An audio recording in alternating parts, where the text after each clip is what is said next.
Hello mga kaplas, magandang buhay. Ang topic natin today is about ulcer. Welcome to Buhay at Kalusugan. Maraming klase ang ulcer. Ang iba't ibang klase ng ulcer ay pwedeng tiyan, pwedeng corneal ulcer, pwedeng arterial ulcer, genital ulcer, pwedeng venous ulcer, pwedeng gastric ulcer, pwedeng peptic ulcer, pwedeng skin ulcer, pwedeng maraming klase ang ulcer, no?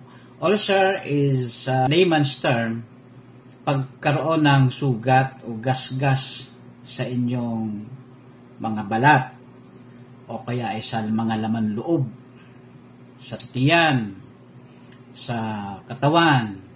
Punta kayo sa inyong doktor, magpapasuri kayo ng tungkol sa ulcer, pananakit ng sikmura. Ang kalimitan binibigay nila ay mga antibiotics,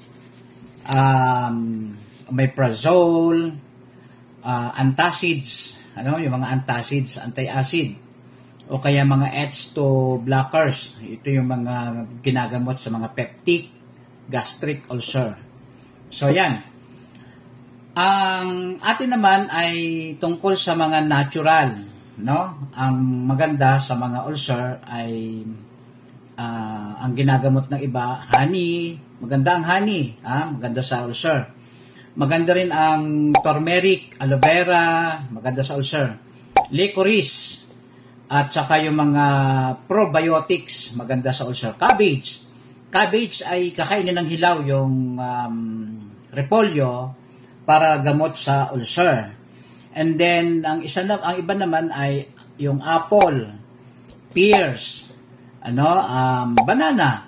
Nung bata pa ako ay na-addict ako sa nung araw pop cola. Araw-araw talaga yung baon ko sa school, binibili ko ng pop cola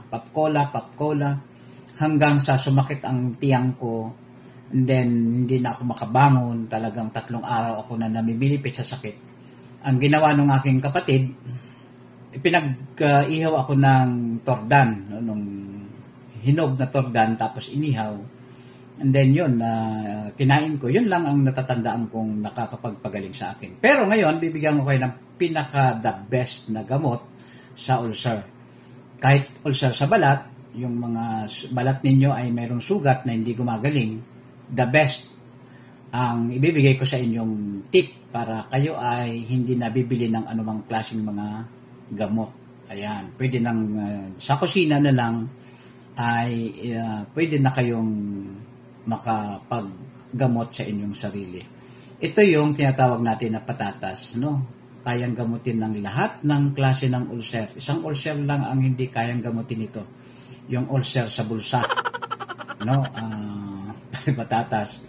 Patatas, ang gagawin sa patatas, pagka meron kayong peptic, gastric, o kaya ay mga gastritis, kaya ay kahit po yung tinatawag natin na acid reflux, ay the best ang patatas. Hilaw siya, babalatan ninyo ng manipis, yayadyarin ninyo, pagkatapos, pagkayadyad, ay hugasan mo ng mabuti, hugas. Pagkahugas ay blender or kakatasin, yadyarin, kakatasin. Yung katas ay patitiningin ng mga ilang minuto. Pagka nagtining, yung pinakatubig sa ibabaw, yun pong unti-unti nyong iinumin. Yung pinakang lata, yun ang ipapahid ninyo sa mga sugat sa balat. Kahit anong klaseng sugat na meron kayo, ipahid ninyo. At pagka gumaling, hindi na po ito magkakaroon ng peklat. Dagdag pa rin natin sa patatas, yung hilaw na Quaker Oats. Yung Quaker Oats, ang gagawin ninyo, ilagay ninyo sa inyong, kumuha kayo ng mga 2, 3 o 4 na kutsarang Quaker Oats, lagay sa isang platito. Pagkatapos, ilagay doon sa lugar na madaling makita. And then, ilagay sa dila, pakunti-kunti lang, hayaan siyang matutunaw yan. And then, pagka natunaw yan, papasok yan doon sa inyong tiyan. Mataas sa fiber ang Quaker Oats. So, pag iluluto, that is equivalent to food.